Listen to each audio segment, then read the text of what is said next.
Hello, everyone, and welcome to another episode of The Breeze, Breezeway Productions, The Breeze. And today we're going to bring to you another Hollyshorts Film Festival official selection film called I Come Home One Day. And director we have with us today is Noel Taylor. How are you, Noel? Oh, good. Thanks for coming on the show. Yeah, thanks so much for having me. For sure. Tell us a little bit about your film that's the official selection this year, I Come Home One Day. Yeah, so it's sort of a meditation on just like living with depression and sort of going through that. It's something that's like very uh rooted in my family. So it was sort of like this concept where I was just sort of thinking about that that idea of just like the the connectivity, the relationship I have with like my father and his depression and my depression, and it's sort of yeah, just a slow, maybe somewhat concise little slice of life meditation on that. Okay. When you were putting the project together, you directed it, wrote it, and produced it. And with depression being the main theme, how were you able to turn that into the film that it ended up being? Like, did you have something specific that stood out about the project that really exemplifies the depression theme that you have in the film? Yeah, it's a very I wanted to give the imagery sort of this like bleak, desolate, sort of hopeless, trapped feeling, and just felt like growing up in the suburbs. Like that's Yeah. it's if you grew up in the suburbs, you know what that feeling is. Yeah. That Very just like mundane, very same old, nothing new, yes, exciting, just every day's a repeat kind of thing. yep. So yeah, so like that imagery obviously goes like really well with those kinds of thoughts and feelings, and then the script itself, I yeah, it's the same kind of thing, just sort of sitting and feeling very loosey goosey, meditative about it, and just kind of let it happen. Sure. When you were producing the project and you were putting like your camera team together, post production, and your editors and things like that, where did you meet your key players that became involved with the project? I everybody that I work with, as far as like behind the camera stuff and editing and all that fun stuff, I've just sort of slowly picked up with from projects and friends over the years, and just sort of kept the same people. So yeah, I always have like a pretty small um, crew of people that are just like lifers. Sorry, Sure, that are stuck with me for better or worse. sure.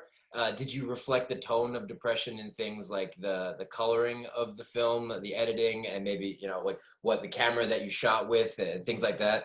Yeah, yeah. I tried to, you know, I wanted it to have a very languid, slow, sort of, these tripoded off, you know, still landscapey feel to sort Sure. of capture that, The, the vibe of noise. suburbs, Totally, like yeah. like Nebraska. Alexander Payne's just like looking at scenes of where you are. That's kind of slow. That identifies like the location of where you're currently going. Is that what like how you? 100%. Yeah, I love all those like Roy Anderson, like yeah, like all those directors that do those amazing, Yeah. still, yeah, Your inspiration for the film that you created. yeah, for sure. Tell me a little bit about how Amanda got involved in the project. She's such an incredible person that I met on. We were years ago supposed to work together on a film that ended up just kind of like they do falling apart, and didn't get to work out. But we stayed friends, and we had this just really great back and forth, and she's just like she's got a mind like nobody else, like just so sharp and fun and quick. And so we just started having like these conversations, and I knew I had to get her on something. And when I wrote it, I just thought of her voice because she's got such an incredible, um, commanding voice. Yeah. Oh, the tone helps set the pacing for the film, and then it added to making the project even better when she became a part of it. Oh Um, yeah. After you completed the project, what do you hope that audiences will take away from it when they see I Come Home One Day? How do you want people leaving the theaters or their screening rooms feeling after they see this? Yeah. Well, my first thought is, oh, I hope they don't leave because they're probably at home. Well, yes, there is that too. Some movies are open, some are still not, but hopefully they'll be able to see this on their TV, in their home, in their bedroom, in their living room, wherever it is. But you know what I mean. Yeah. Yeah. No, I mean, I definitely, the whole point of wanting to make movies, and especially like ones that are sort of more dramatic like this. Like I do a lot of comedy stuff, but Sure. even with that, like the whole point has always been, you hope that somebody connects with it on a level that they felt spoken to and they felt connected with, and don't feel as alone. I mean, that's, when I started making films, that was, or at least watching them when I was a kid, like that was the feeling, like that Yeah. this person understands blank, and this makes me feel connected to that person, and Yeah. that Depression would be. is kind of like a hidden plague that goes around, because a lot of the people that seem the most outgoing, the most happy, most bright are really the ones that are most crippled by depression, which can lead to anxiety, which can lead to a lot of worse than alcoholism or substance abuse or Oh things like yeah, absolutely, yeah. that. It's rough, and hopefully that would you say that your film can be kind of therapeutic for those people that don't really know how to express the fact that they do have depression, and it's not apparent to others that they are currently under that weight? Yeah, I really hope so, because again, that's like something that sort of happened for me at a young age, when I was like, oh, you know, all, or a lot of artists and filmmakers and whatever, have these feelings that I have, and I'm not alone and crazy, and Yeah, it's so yeah, I hope so. okay.